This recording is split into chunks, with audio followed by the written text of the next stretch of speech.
ஆசையராய் பாசம் விடாய் ஆன சிவபூசை பண்ணாய் நேசமுடன் அஞ்செழுத்தை நீ நினையாய்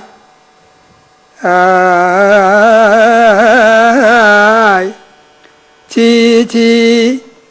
சினமே தவிராய் திருமுறைகள் ஓதாய் திருமுறைகளோதாய் மனமே உனக்கு என்னவாய் உனக்கென்னவாய் உனக்கென்னவாய். சிவபோக சாரம். சிவனோடு உடனிருந்து யோகப் பயிற்சியின் வாயிலாக அவரோடு என்றும் நீங்காதிருக்கின்ற ஒரு பெருநிலைதான் சிவயோகம் சிவபோகம் என்று சொல்வார்கள். அந்த சிவபோகத்தை எளிமையாக இனிமையாக நமக்கு எடுத்து தெரிவித்திருக்கிறார் தர்மயாதீன குரு முதல்வர் ஸ்ரீ குருஞான சம்பந்த பரமாச்சாரிய சுவாமிகள். அவர்கள் 450 ஆண்டுகளுக்கு முன்னர் தென்பாண்டி நாட்டில் ஸ்ரீவில்லிபுத்தூரில் சுப்பிரமணிய பிள்ளை என்ற அருந்தவச்சீரருக்கும் மீனாட்சி அம்மைக்கும் பெருந்தவ மகவாய் தோன்றினார். அவர் தாய் தந்தையரோடு குலதெய்வமாக இருக்கின்ற மதுரை சொக்கநாத பெருமானையும் மீனாட்சி அம்மையையும் தரிசிப்பதற்காக வந்தார்கள். அவர்களெல்லாம் தரிசனம் முடித்து வீட்டுக்கு திரும்புகிற போது குருஞான சம்பந்தர், உடலுக்கு தாய் தந்தையாகிய உங்களுடன் நான் வர விரும்பவில்லை, உயிருக்கு தாய் தந்தையாக இருக்கின்ற சொக்கநாதர் மீனாட்சி அம்மையை பிரிய விரும்பவில்லை என்று அறிவித்தார். அதன் பிறகு அவர்கள் சென்று விட்டார்கள். அப்பொழுது தினந்தோறும் கோயிலுக்கு சென்று பொற்றாமரையிலே நீராடி சுவாமியை தரிசனம் செய்து வந்தார். அப்பொழுது பொற்றாமரை தடாக கரையிலே சிவனடியார்கள் பலர் சிவபூஜை செய்து வந்தார்கள். அதை பார்த்தபோது தான் சிவபூஜை செய்ய வேண்டும் என்ற எண்ணம் வந்தது. உடனே சுவாமியினிடத்திலே விண்ணப்பம் வைத்தார். சுவாமி, பொற்றாமரை தடாகத்தில் ஈசான்ய பாகத்திலே பெருமான் சிவலிங்க சுரூபமாக சுக்கலிங்க பெருமான் இருக்கிறார், எடுத்து பூஜை செய்யலாம் என்று சொன்ன வாக்கு அதே மாதிரி கிடைத்தது. அந்த சுக்கலிங்க பெருமான் கிடைத்தவுடன் அதை பூஜை செய்வதற்குரிய முறைகள் தெரிவதற்கு ஒரு குருமூர்த்தி வேண்டும் என்று வேண்டினார்.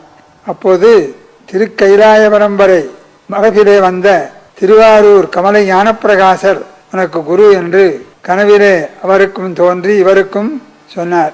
அதே மாதிரி அவர் யாத்திரையாக புறப்பட்டு திருவாரூர் வந்தார். அங்கே குறிப்பிட்ட நாளன்று ஞானப்பிரகாசர் சித்தீச்சரம் தட்சிணாமூர்த்தி சந்நிதியிலே பூஜா காரியங்களாம் முடித்து சிஷ்யனை எதிர்நோக்கி இருந்தார். அன்றைய தினம் சோமவாரம் அங்கே சென்று சேர்ந்தார். அவருக்கு சமய விசேஷ நிர்வாண தீட்சையெல்லாம் செய்து சொக்கநாத பெருமானை பூஜாமூர்த்தியாக எழுந்தருளச் செய்து கொடுத்தார். அதை ஏற்றுக்கொண்டு பூஜை செய்து வந்தார். ஞானப்பிரகாசரிடத்திலே சீடராக இருந்து வந்தார். அப்படி ஒரு நாள் இருக்கிற போது தினந்தோறும் அர்த்தஜாமம் வரையில சித்தீச்சரம் தட்சிணாமூர்த்தி சந்நிதியில் ஞானப்பிரகாசர் ஜபம் செய்து கொண்டிருப்பார், தியானத்தில் ஆழ்ந்திருப்பார். அப்படி இருக்கிற போது ஒரு நாள் அர்த்தஜாமம் ஆன பிறகு இல்லத்திற்கு வர வேண்டும். அப்பொழுது ஆச்சாரியனாகினாலே அவருக்கு ஒரு கைவிளக்கு எடுத்துக்கொண்டு ஒரு சிஷ்யன் வருவான். அவன் அங்கே இல்லை. ஞானசம்பந்தரே அந்த பணியை செய்தார். வீட்டிற்கு வந்த உடனே குருநாதர் நிற்க என்று சொல்லிட்டு வீட்டுக்குள்ளே போயிட்டார். அவருக்கு நல்ல அருள் நிலை கைகூட வேண்டிய காலம் வந்துவிட்டது. அதனாலே நின்றவர் அப்படியே நின்று கொண்டிருந்தார். விளக்கு வைத்து கொண்டு விளக்கு எரிந்து கொண்டிருக்கிறது. அன்று மழை பெய்தது, அவருடன் மட்டும் படாமல் இருந்தது. இதெல்லாம் மறுநாள் காலையில் குருபத்தினியார் வெளியில் சாணம் தெளிக்க வரும்போது இந்த சிஷ்ய பிள்ளையை பார்த்தார். விளக்கு எரிகிறது, அவர் நின்று கொண்டிருக்கிறார். மழை பெய்தது, அவர் மேல் படாமல் இருக்கிறது. இதை தன்னுடைய கணவனார் ஞானப்பிரகாசரிடத்திலே தெரிவிக்க அவர் பார்த்து மிகுந்த பக்குவமுடைய பிள்ளையாகிவிட்ட என்று சொல்லி ஆசீர்வதித்தார். அப்போது ஒரு நிலை இதை சொல்லணும். நில் என்று சொல்லி அவர் போயிட்டார் என்ற உடனே அவன் நல்ல புத்திசாலியாக இருந்தால் அப்படி இருக்க மாட்டானேன்னு நினைப்பாக உலகியல்ல. ஆனால் அருளியலை இவர்கள் நினைக்கவில்லை. ஒரு நாள் மேல்நிலைக்கு போகிற போது மனம் எப்பொழுதும் சஞ்சாரம் செய்து கொண்டே இருக்கும். மேல்நிலைக்கு போகும், கீழே வரும், உலகமெல்லாம் சுற்றும். பரவி மனம் போகா பரத்து அடைய, மனம் வந்து போக முடியாத நிலைக்கு என்றும் ஒளிமயமாக இருக்கின்ற இடத்திற்கு போக வேண்டும் ஒரு மனிதன் சாதாரணமாக. அது எல்லோராலும் முடியாது. ஆகவே ஞானப்பிரகாசர் அதனையெல்லாம் இவருக்கு கற்றுக் கொடுத்திருக்கிறார். மேல்நிலையிலே சென்று ஒளிமயமாக இருக்கிற இடத்தில் அப்படியே தியானத்தில் இருக்க வேண்டும் என்று சொல்லியிருந்தார். இங்கே இவர் நில் என்ற உடனே அந்த ஞாபகம் வந்தது அவருக்கு. அப்படியே அந்த பரவி மனம் போக பரத்து அடைய நாளும் இரவு பகல் அற்ற இடத்தே, இரவு பகல் இல்லாத நிலை அது. இப்போ கூட வடதுருவம் தென் துருவம்னு சொல்கிற போது அங்கே ஒளிதான் இருக்கிறத தவிர இருளே இருக்காது என்று சொல்லுகிறார்கள் ஆராய்ச்சியாளர்கள். அதே மாதிரி மேல்நிலையிலே போகிற போது அந்த ஒளிமயமான இடத்தை சென்று அடைந்தார். அதை அதிலேயே தளித்திருக்கிற போது இந்த உலகம் தெரியவில்லை. அருள் கிட்டியது அவருக்கு. பரவி மனம் போகா பரத்து அடைய நாடும் இரவு பகலற்ற இடத்தே திறமாக நில்லென்றான். ஸ்திரமாக, நிலையாக நில்லென்று பல முறை உபதேசம் பண்ணியிருக்கிறார். அந்த நில் என்ற உடனே அந்த நிலை வந்தது அவருக்கு. அதனாலே மேல்நிலையிலே நின்று இரவு பகலற்ற இடத்தில் சிவபரம்பொருளை தியானித்து கொண்டே இருந்திருக்கிறார். அதனால் மழை தெரியல, விளக்கு இருக்கிறது தெரியல, அப்படியே நின்று கொண்டிருந்தார். இது மிக மேம்பட்ட ஞானிகளுக்கு அந்த நிலை வரும். சாதாரணமாக இருக்கிறவனும் சிந்தனா நின்றுட்டு இருப்பான். இந்த நில் என்றதுக்கு இந்த மாதிரி பொருள் கொள்ளக்கூடாது. மேல்நிலையில் குருநாதர் உபதேசித்த நிலையிலே இரவு பகலற்ற இடத்தில் நின்றார். அதில் இன்னொன்று, கண்டையெல்லாம் நேதி பண்ணி இவையெல்லாம் தள்ளத்தக்கது என்று தள்ளி மும்மலம் ஆணவம் கண்மம் மாயை இவற்றையெல்லாம் கொண்டு ஸ்திரமாக நில் என்று சொல்லியிருந்தார். அந்த நிலையிலே இருந்தார் அவர். அதனாலே அவரை கண்டு நீ இனி பிறருக்கு நல்ல உபதேசம் செய்யக்கூடிய ஆச்சாரியனாக தன்மை எய்துவிட்டாய். அதனால் நீ தனியே மயிலாடுதுறைக்கு அண்மையிலே கீழ்ப்பகுதியில் வில்வாரண்யம் இருக்கிறது. அரண்யம்னா காடு. அங்கே போய் பக்குவிகளுக்கு உபதேசம் பண்ணு. அங்கே தருமபுரீஸ்வரர் இருக்கக்கூடிய கோயில் இருக்கிறது, அகஸ்தியர்களால் பூஜை பண்ண கோயில். அதனால அங்கே இருந்து ஒரு ஆசிரமம் அமைத்து ஞானபீடம் அமைத்து எல்லோருக்கும் உபதேசம் செய்துவா என்று சொன்னார்.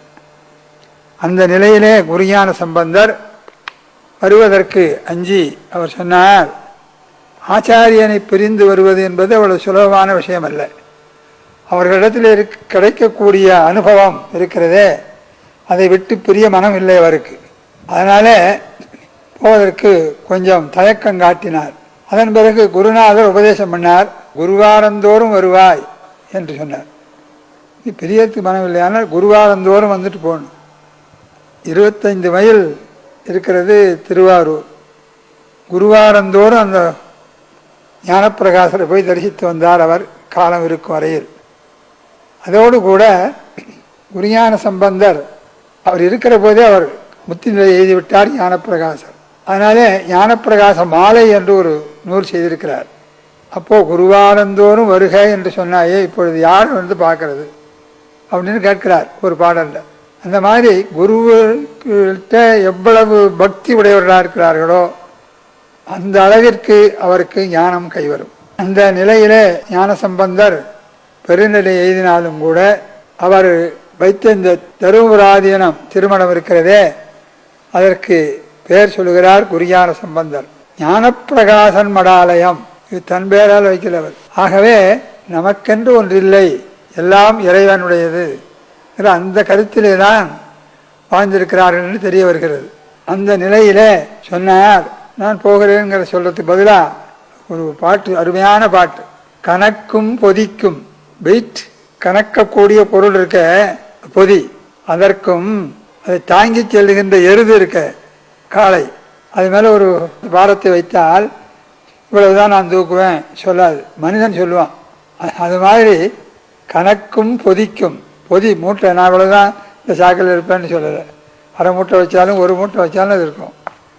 அது பொதி அறிவில்லாதது.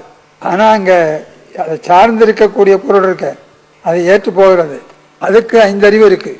விலங்கு காளை கணக்கும் பொதிக்கும், கணக்கென்ற பொதிக்கும் பொதி மூட்டைக்கும் எருதுக்கும் தனக்கு இச்சை உண்டா, நான் இப்படி தான் இருப்பேன், நான் இப்போ தானே அந்த ஊருக்கு போயிட்டு வந்தேன், என்ன திரும்ப போய் சொல்கிறீங்களே கேட்குமா, எப்போ கட்டினாலும் போவோம், எவ்வளோ வச்சாலும் எடுக்க முடிகிற வரைக்கும் எடுத்துகிட்டு போவோம். அது மாதிரி கணக்கும் பொதிக்கும் எருதுக்கும் தனது இச்சை கண்டதுண்டோ, அது இஷ்டப்படியாக அது நாம் செய்துக்கிட்டு இருக்கோம். அந்த மாதிரி உங்களோட சிஷ்யனாக இருக்கிற நான் நீ சொல்கிறதெல்லாம் கேட்க வேண்டியதுதான், நான் போகிறேன் அப்படின்னு தான் வந்தார். எனக்கும் உடற்கும் எனது இச்சையோ, இந்த உயிருக்கும் இந்த உடலுக்கும் இத்தனை நாள் தான் இருக்க போகிறேன், இத்தனை நாளில் பெரிய போகிறேன்னா இருக்கு நமக்கு தெரியாது. அதுபோல எனக்கும் உடற்கும் எனது இச்சையோ இணங்கார் புறத்தை சிவபெருமானாக ஆச்சாரியனை சொல்லுகிறார். இணங்கார் புறம் திரிபுர சம்ஹாரம் பண்ணார் பாருங்க, அவர்களெல்லாம் இணங்காதவர்கள், இறைவனை வணங்காதவர்கள். அதனால் இணங்கார் புறம் இறைவனிடத்தில் ஈடுபடாதவர்கள் அவர்கள். இணங்கார் புறத்தை சினக்கும் கமலை ஞானப்பிரகாச, அதை எரித்தார் அல்லவா சிவபெருமான் முப்புறங்களையும், அதை ஆச்சாரியன் மேல் வைத்து சொல்றார். இவரையும் இறைவன் போலவே ஆச்சாரியன் நினைத்தால் இதெல்லாம் நடக்கும். ஆச்சாரியனுக்கு அது சொல்றார். சினக்கும் கமலை ஞானப்பிரகாச சிதம்பர, சிதம்பரநாதன் அவருக்கு ஒரு பேர் உண்டு ஞானப்பிரகாசர். இன்று உனக்கு இச்சை எப்படி அப்படியாக உரைத்தல், உனக்கு என்ன இச்சையோ அதை நிறைவேற்றுவது என்னுடைய கடமை, அந்த வகையிலே நான் செய்கிறேன் அப்படின்னு வந்தால் தருமபுரத்துக்கு வந்தார். அங்கே சொல்கிற போது அவர் இருக்கிற வரையில் அந்த ஆச்சாரியனுக்கு குரு பூஜை செய்தார். அதனாலே தான் இங்கே தருமபுரத்தில் முறையான வகையில் குரு பூஜை நடைபெறுகிறது. குரு பூஜைங்கிறது எல்லாம் நினச்சிக்கிட்டு இருக்கேன், குருஞான சம்பந்தர் குரு பூஜைன்னா இன்றைக்கி எல்லோரும் நினைக்கலாம். ஆனால் அதல்ல, தன்னுடைய குரு ஞானப்பிரகாசர் அவருக்குத்தான் குரு பூஜை செய்கிறார். அதன் பிறகு குருஞான சம்பந்தர் சித்தி பெற்றார். அதை மாகேஸ்வர பூஜை என்று அதை கொண்டாடி வச்சிருக்காங்க. குரு யார்? ஞானப்பிரகாசர்.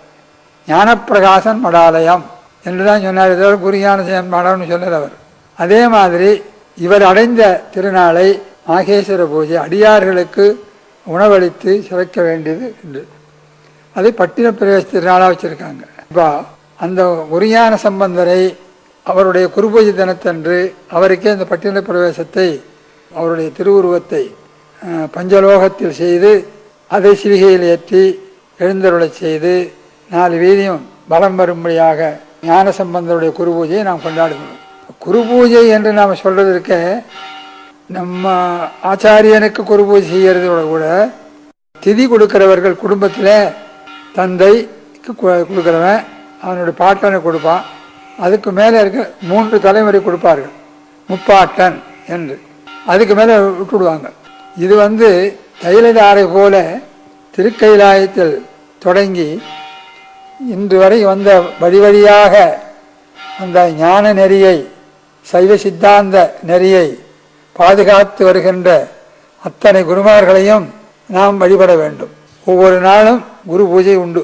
அந்த மாதிரி இந்த விசேஷ நாள்களில் ஒரு 10 நாள் வைத்து ஒவ்வொரு நாளும், அதாவது பரமேஸ்வரன் ஸ்ரீகண்ட பரமசிவன் என்கிறவர் தான் நமக்கு முதல் குரு.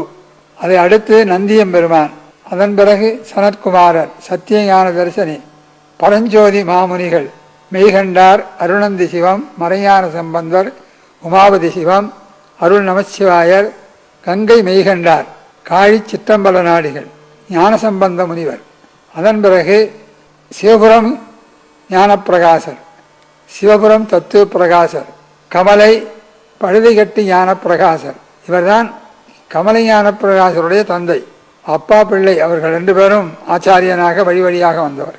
அந்த கமலை ஞானப்பிரகாசத்திலே தான் நம்முடைய குருஞான சம்பந்தர் உபதேசம் பெற்று சொக்கநாதர் பெருமான் பூஜையை எழுந்தருளை செய்து அவர்கிட்ட பணிவிடை செய்து கொண்டிருந்து அவருடைய ஆணைப்படி இங்கே வந்து ஒரு ஆசிரமம் அமைத்தார். அகத்தியர் பூஜை பண்ணி வழிபாட்ட ஸ்தலம், தருமன் பூஜை பண்ண ஸ்தலம். இங்கே வந்து அவர் ஒரு ஆசிரமம் அமைத்தார். அமைத்த நாள் கிபி 1561. அப்போ தான் பிரதிஷ்டை பண்ணது. சிவபோகசாரம், சொக்கநாத வெண்பா என்ற 2 நூல்கள், ஒரு தோத்திரம் ஒன்று சாத்திரமாக அமைந்திருக்கிறது. சிவபோக சாரம் என்பது அது சாத்திரம். என்ன என்ன தத்துவங்கள் சொல்லணுமோ அதையெல்லாம் சிவபோக சாரத்தில் சொல்றார். அதில் சாஸ்திரம் சொல்லு, நமக்கு பதி பசு பாசம் என்று 3 சொல்லுவோம் சைவ சித்தாந்தத்தில். பதி என்பது கடவுள், பசு என்பது உயிர்கள், பாசம் என்பது ஆணவம் கண்மம் மாயை 3. இன்னும் 2 மலம் சேர்த்து சொல்வார்கள். மாயை மாயேயம் என்றும் திரோதான சக்தி என்றும் சொல்வார்கள். இந்த 5 மலம் உண்டு. அதில் 3 தான் பெரும்பாலும் வழக்கத்தில் சொல்லி வருவார்கள். இந்த பாசங்கள் எல்லாம் அகன்று இறைவனுடைய திருவருளிலே சேர வேண்டும் என்று சொன்னால் அதற்கு முறையான வழிபாடுகள் எல்லாம் செய்ய வேண்டும். ஒரு மனிதனுக்கு பிறவி அட வேண்டுமானால் ஆசை இல்லாமல் இருக்கணும். உலகத்தில் இருக்கின்ற அத்தனை பொருள்களிடத்திலேயும் ஆசை இருக்குமானால் நமக்கு பிறவி வரும். அதனாலே அவர் சொன்னார், முதல்ல ஆசை அற வேண்டும். திருவள்ளுவர் என்ன சொல்றார்? தவா பிறப்பீனும் வித்து அவா என்ப. அவா என்பது ஆசை. ஆசை இருக்குமானால் அவனுக்கு பிறவி உண்டு. எப்படிப்பட்ட பெரியவர்களுக்கும் வரும். ஈசனோடு ஆயினும் அப்படின்னா, ஈசனோட நெருக்கமாக இருந்து அவருக்கு தொண்டு செய்த போதிலும் அப்படி ஆசை வரும். ஆசை வந்தால் பிறவி வரும். அதுதான் ஈசனோடு ஆயினும் ஆசை அறிவீன்கள். இந்த வகையிலே பிறவி வராமல் இருப்பதற்கு சிவசிந்தனையிலே எப்பொழுதும் இருக்க வேண்டும். அது எல்லோராலும் முடியாது. கடலை கையால் நீந்தியது போலத்தான். ஏதோ ஒரு பெரிய மகான்கள் சிலருக்கு கிடைக்கும். அந்த மாதிரி இருக்கிற போது ஆசை அறாய் என்று முதல்ல சொன்னார். சிவபோசாரத்தில் உள்ள பாட்டு அது. ஆசை அற வேண்டுமானால் என்ன செய்யணும்னா, பாசம் விட வேண்டும். ஆணவம் கண்மம் மாய முதலான பாசங்கள் எல்லாம் அற வேண்டும். சரி, பாசம் விடுறதுக்கு என்ன பண்ணுறதுன்னா, ஆசை அறாய் பாசம் விடாய் ஆன சிவபூஜை பண்ணாய். சிவபூஜை பண்ணால் பாசம் அகலும். சரி, சிவபூஜை பண்ணுறதுன்னு சொன்னால் நீ எடுத்த உடனே குறிஞான சம்பந்தம் கேட்டது மாதிரி எனக்கு ஆச்சாரியன் வேணும்னு சொன்னார்ல, அதுபோல் சிவபூஜை பண்ண வேண்டும் ஆசை அகல வேண்டுமானால் அப்படின்னு சொன்னார். சரி, சிவபூஜை பண்ணணும்னா என்ன செய்யறதுன்னா, 5 எழுத்தை ஓதணும். சமய தீட்சை பெற்று 5 எழுத்தை ஓதினால் அதன் பிறகு சிவபூஜை பண்ணணும். சிவபூஜை பண்ணணும்னு சொன்னார். சரி, சிவபூஜை பண்ணலான்னு சொன்னால் முதல்ல சமய தீட்சை பண்ணணும்னார். அது 5 எழுத்தை சொல்கிறதுக்கு அவருடைய அதிகாரம் பெறணும் ஆச்சாரியன் இடத்துல. முதல் அதாச்சு. அதுக்கப்புறம் சிவபூஜை பண்ணணும். 5 எழுத்தை ஓதுறதுக்கு முன்னாடி என்ன பண்ணணும்னா, 5 எழுத்தை ஓதணுமானா, நேசமுடன் 5 எழுத்தை நீ நினையாய். அதை சொல்கிறதுக்கு என்ன பண்ணணும்னா, உனக்கு சினம் இருக்கக்கூடாதுன்னார். சினமே தவிராய். சரி, சினம் போகணும். அதுக்கு என்ன பண்ணுறது? திருமுறைகளை ஓது. முதல் குரு நமக்கு திருமுறைகள். அதை ஓதினால் சினம் தவறும். அதன் பிறகு 5 எழுத்தை ஓதலாம். அதன் பிறகு சிவபூஜை பண்ணலாம். சிவபூஜை பண்ணால் ஆசைப்படும். இந்த முறைப்படியாக பண்ணணுன்னு. திருமுறைகள் தான் நமக்கு தாய் அப்படிங்கிற மாதிரி ஒரு பாட்டில் திருமுறைகள் ஓதாய் அப்படின்னு தான் சொல்லியிருக்காரு. அதை எப்படி சேர்த்து சொன்ன, திருமுறைகள் ஓதாய்ன்னு சொன்னால் திருமுறைகளோ தாய் அப்படின்னு வரும். திருமுறைகள் ஓதாய்ன்னு பிரிச்சிங்கன்னா அது வராது. சேர்த்து சொல்லலாம். திருமுறைகள் ஓதாய் தான் பாட்டில் இருக்குது. திருமுறைகள் ஓதாய்ன்னு இல்லை, திருமுறைகள் ஓதாய். இப்போ திருமுறைகளோன்னு சேர்த்துட்டிங்கன்னா அது தாய். முதல் குரு நமக்கு தாய் தான். மாதா பிதா குரு தெய்வம் அப்படி சொல்கிற மாதிரி நம்ம சைவத்திற்கு தாய் திருமுறைகள். அங்கே பொருளும் அதில் இருக்குது. திருமுறைகள் ஓதாய். திருமுறைகளை ஓது. அதை ஓதினால் சினம் அடங்கும். 5 எழுத்தை ஓதலாம். அதன் பிறகு சிவபூஜை பண்ணலாம். இறைவனுடைய அருளை பெறலாம். படிமுறை இந்த சிவகோசாரத்தில் இந்த பாட்டை சொல்லியிருக்கார். அப்படி செய்யவில்லையானால், மனமே உனக்கு எதுக்கு இந்த வாய், இதெல்லாம் ஓதுறதுக்கு இல்லைன்னா, அப்படின்னு கேட்கிறார் குருஞான சம்பந்தர். இந்த அருமையான பாட்டு சிவபோகசாரத்தில் இருக்கு. அடுத்து சில பாடல்கள் சொல்லலாம். இதில் ஆச்சாரியன் ஞானப்பிரகாசர், சிஷ்யர் நம்ம குருஞான சம்பந்தர். இவர் அவர்கிட்ட பழகிற போது பல காலங்கள் பழகி இருக்கார். அப்படி இருக்கிற போது சில விஷயங்களை சிஷ்யருக்கு சொல்கிறார். நாம் இந்த காலத்தில் சொன்னால் அதுக்கு மறந்துடுவோம். அதனால் அவர் சொன்னதை அப்படியே ஞாபகத்தில் வச்சுருக்கார் இவர் குருஞான சம்பந்தர். குருஞான சம்பந்தர் என்ன சொன்னார்? அப்பா, நீ எதை செய்தாலும், எதை சொன்னாலும், எதை நீ சிந்தனை பண்ணினாலும், முக்கரணங்கள் மனம், வாக்கு, காயம், இதை பல இடங்களிலே இந்த சிவபோகசாரத்தில் சொல்கிறார். 3 கரணங்களும் ஒன்றி இருந்து வழிபட வேண்டும். மனம் ஒன்று நினைக்க, வாக்கொன்று சொல்ல, செயலொன்று செய்த, அது பிரயோஜனம் இல்லை. 3ம் ஒன்று சேர்ந்து செய்யணும், அப்போ தான் பலன். அப்படி என்று சொல்லுகிற போது நீ எதை செய்தாலும் முதல்ல சொன்னார். செய்தாலுங்கிறது பின்னாடி வர்ற பாட்டு. ஆனால் ரெண்டையும் ஒரே இதாக போடப்படாதுன்னு சொல்லி செய்திடின், எதை செய்திடினும், எதை பேசிடினும், எதை சிந்தித்திருந்திடினும் அப்படின்னு போட்டார். மாதேவன், மாதேவன் கடவுள், அவன் காட்டிடுவதான அருட்கண்ணை விட்டு நீங்காது நாட்டம் அதுவாய் நட அப்படின்னு சொன்னார். நீ உன்னுடைய புறக்கண்ணு போகிற இடத்துக்கெல்லாம் போகாத, அவர் உணர்த்துகின்ற உணர்வு இருக்க அந்த வழியிலே போ. அது அருட்கண்ணு பேர். இதுக்கு இது புறத்திலே இருக்கிற பொருளை காணக்கூடியது, அது அகத்திலே இருக்கின்ற ஒளியை விளக்கம் செய்வது. அதனாலே அந்த இதை பாரு அப்படின்னு சொன்னார். இதை அப்பர் சுவாமிகளும் சொன்னார். அருட்கண்ணால் நோக்காதார் அல்லாதாரே. இறைவன் அவருடைய அருட்கண்ணால் நோக்கினால், அருட்கண்ணுங்கிறது நமக்கு தெரியாது, நோக்கினால் மாணவன் பக்குவமாயிடுவான். அதான் சச்சி தீட்சைன்னு சொல்லுவாங்க. கண் பார்வையிலேயே ஒருவனுக்கு நல்ல ஞானத்தை கொடுக்க முடியும், வாக்கினாலே கொடுக்க முடியும், பரிசத்தினாலே உடம்பை தொடுவதனாலே உண்டாகும், 3 வகையினாலேயும் கிடைக்கும். அதனாலே ஆச்சாரியனுடைய பார்வையினாலேயே எல்லா வகையான நலங்களும் அவனுக்கு கிடைக்கும் சிஷியனுக்கு. அதற்கு ஏற்ற பக்குவம் அந்த சிஷியனுக்கு இருக்கணும். அப்படி சொல்றார் அவர். அருட்கண்ணால் நோக்காதார் அல்லாதாரே, உபயம் இல்லாதார்னா. அது அடுத்து தாய்மானவர் சொல்றார், அருளால் எதையும் பார் என்றான், அத்தை அதனை அறியாதே. இந்த புறக்கண்ணாலே பார்த்தேன், இருளான பொருள் கண்டதல்லால் கண்ட என்னையும் கண்டிலேன் அப்படின்னு சொல்லிட்டார் தாய்மானவர். அருட்கண்ணால் பார்க்கணும். எப்படி அருட்கண்ணால் பார்க்கறது?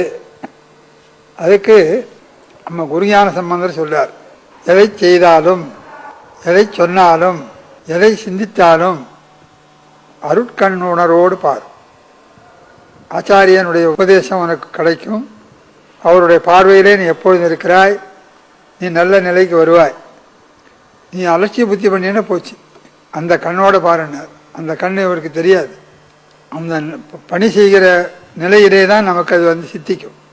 அது சொன்னார், ஏதேது செய்திடினும், எதை எதை செய்தாலும், ஏதேது செய்திடினும், ஏதேது பேசிடினும், ஏதேது சிந்தித்திருந்திடினும், 3 காரணம் சொல்லிவிட்டார்.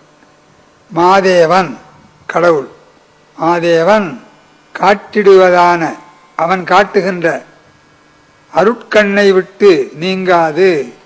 அருட்கண் அதாவது புறக்கண் அல்ல, அகத்திலே நமக்கு அந்த ஞானம் உண்டாகும். அந்த தான் அருட்கண்ணு பேர்.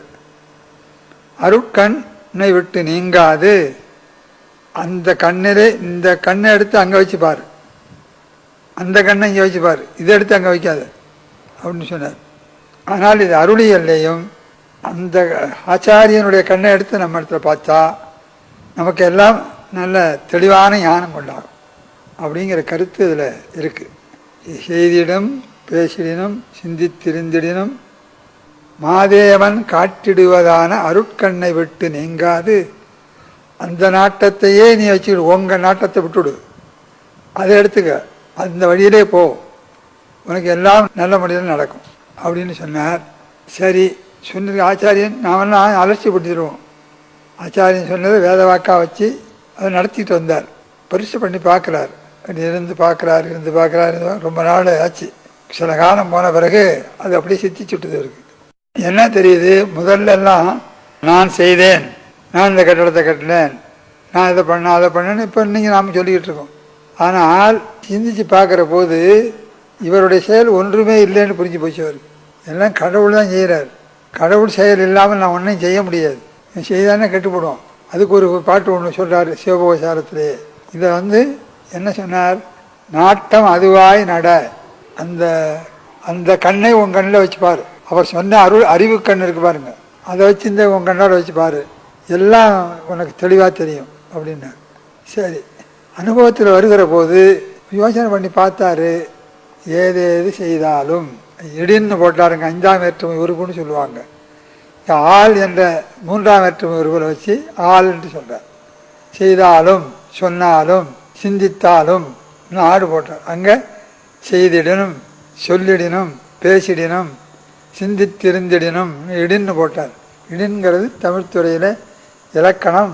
அது 5ஆம் வேற்றுமை உருவுன்னு சொல்லுவாங்க. இப்போது அந்த இடின்கிற வார்த்தையை போடாமல் இந்த ஆள் என்ற வேற்றுமை வச்சு 3ஆம் வேற்றுமையில் ஏதேது அப்படியே செய்திடின் பேசிடின் சிந்தித்திருந்த அப்படி முறை மாறாமல் எதை செய்தாலும் எதை சொன்னாலும் எதை சிந்தித்திருந்தாலும் ஆள் உருவ போட்டார். அப்படி சொல்கிறார். அருமையான பாட்டு.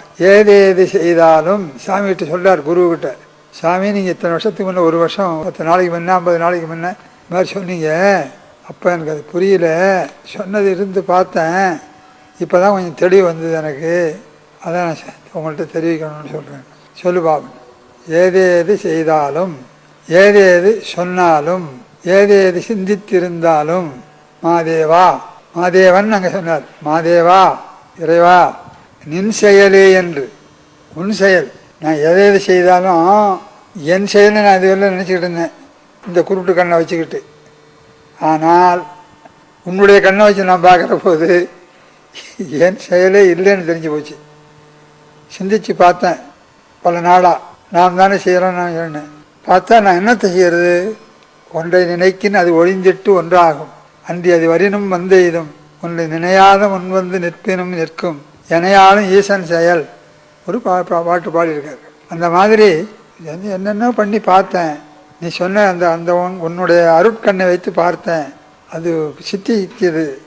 பார்த்தா அதையும் நின் செயலே என்று நினது அருளாலே உணரேன். உன் செயல்தான் என்று உன்னுடைய அருள் இருக்கணும் நாம் நினைக்கிறதுக்கு. நான் நினச்சா போச்சு. நின் செயலே என்று நினதருளாலே உணரின் என் செயலே காண்கிறேன். இது என்னை பயிற்சியம் ஆகிவிட்ட.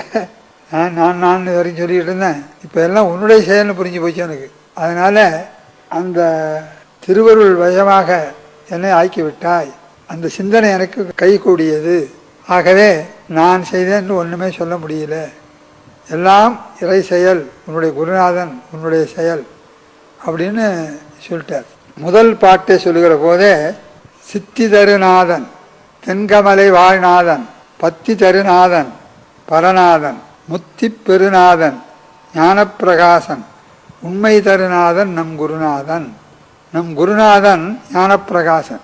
அவர் இவருக்கு என்ன பண்ணியிருக்கார், சித்தி சிவபூஜை முதலான காரியங்களிலே பல வகையான நன்மைகள் இவருக்கு கிடைத்திருக்கிறது.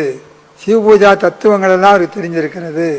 மேல்நிலைக்கு போய் தியான நிலையிலே இருக்கக்கூடிய நிலையும் அவருக்கு கிடைத்திருக்கிறது. சோடசகலா பிராசாத சட்கம்னு ஒன்று செய்திருக்கிறார். அதில் பிரணவத்தை 16 கலைகளாக பிரித்து அதில் யோகம் பண்ணுறது, மூச்சு காற்றை அடக்கி செய்கிற முறை, அதை சித்தி பெற்றிருக்கிறார் இவர். இதெல்லாம் குருநாதருடைய அருளாலே அவர் பெற்றிருக்கின்ற பெரும் செல்வம். தத்துவ சாஸ்திரங்களை சொல்கிறதுல மனம் பறந்து கொண்டே இருக்கக்கூடாது, அடங்கி இருக்கணும். பரபரக்க வேண்டாம், பலகாலம் சொன்னேன், வரவரக் கண்டு ஆராய் மனமே. மனத்துக்கு உபதேசம் பண்ணுறார் குருஞான சம்பந்தர்.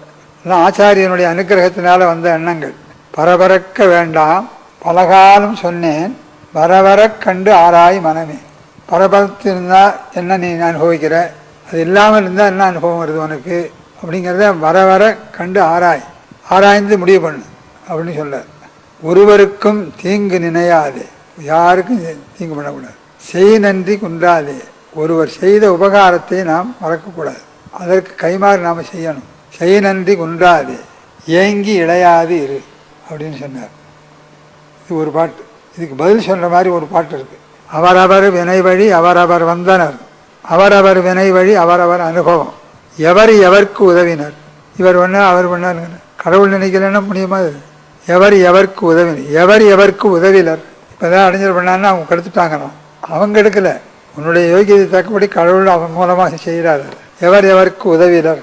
தவறவர் தவம் தவறவர் நினைவது தமை உணர்வதுவே. தவசிரேஷ்டர்களாக இருக்கிறவங்க நம்ம உணர்ந்து நாமே அடங்கிவிடுவாங்களே தவிர அதை பற்றி வெளியில் சொல்லிக்கிட்டு இருக்க மாட்டாங்க. முடிஞ்சது முடியாது இதெல்லாம் சரி, எல்லாம் இறை செயல் அப்படின்னு முடிச்சுடுவாங்க. அந்த மாதிரி ஒரு பாட்டு, 2 பாட்டு இருக்குது. இந்த சிவபசார நூலுக்கே அனுபூதி மாலை என்றே ஒரு பேர் உண்டு. சிவபசாரத்தை விட அனுபவம் பிரிவாக இருக்கிறது. அனுபூதி மாலை. வெள்ளியம்பலவான முனிவர் இன்னும் ஒருவர் இருந்தார். சிவஞான சித்தியாருக்கு விளக்கம் எழுதியிருக்கார் அவர். குருஞான சம்பந்தரை அனுபூதி மாலையார், அனுபூதியில் இருந்தவர் அவர். அந்த கருத்தில் சொல்கிறார். அனுபூதி மாலையார் என்றும் அனுபூதி மாலை என்றும் இந்த நூலுக்கு பெயர். அனுபூதிக்கு என்ன சொன்னான்னா, பல பேர் படிக்கிறார்கள், படித்ததை நல்ல வகையில் பயன்படுத்தலை. அது சொல்கிறார். படிச்சுட்டு விவாதம் பண்ணிக்கிட்டே இருக்காங்க. விவாதம் பண்ணக்கூடாது, அனுபூதியில் வரணும். அவன் சொன்னா இவன் சொன்னான்னு விவகாரம் பண்ணிக்கிட்டு இருந்தால் விவகாரத்திலே போகணும். அதனால் அனுபூதி என்ன, கற்கை இடர்பட்டு மிக கற்றையெல்லாம்